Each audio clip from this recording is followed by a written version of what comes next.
Our third and final category of connective tissues are the fluid connective tissues, and we have two types of those, blood and lymph. So blood you're familiar with, maybe not lymph. So lymph is tissue fluid, but it comes from blood plasma.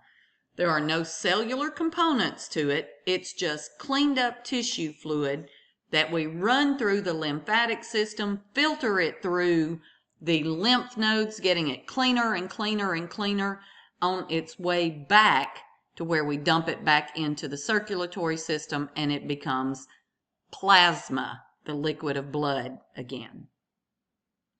So that's really all you need on lymph. Let's move into blood. So blood is a liquid connective tissue. It has cells, or more correctly, we call them formed elements. They include the erythrocytes, your red blood cells that transport your respiratory gases. Your leukocytes are your white blood cells. Excuse me. Your leukocytes are your white blood cells, and they're your protection. They're your military. They roam throughout your vascular supply and then go out into tissues to destroy pathogens, things that can cause you illness. And then we have a third formed element, and those are your platelets. They're really called thrombocytes. They are cell fragments, and their job is to clot your blood so that when you get a paper cut, you don't bleed out.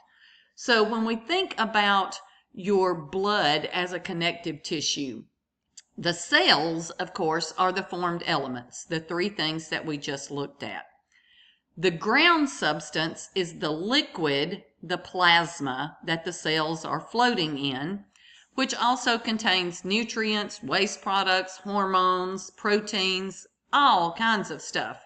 And there are some small little fibers. We call them clotting proteins. Now, they're not visible, but because they're present, that is part of the classification of connective tissues. So what does the blood connect? Everything in the body to everything else. It's your transport system. And then we have an overview of all of your types of connective tissue.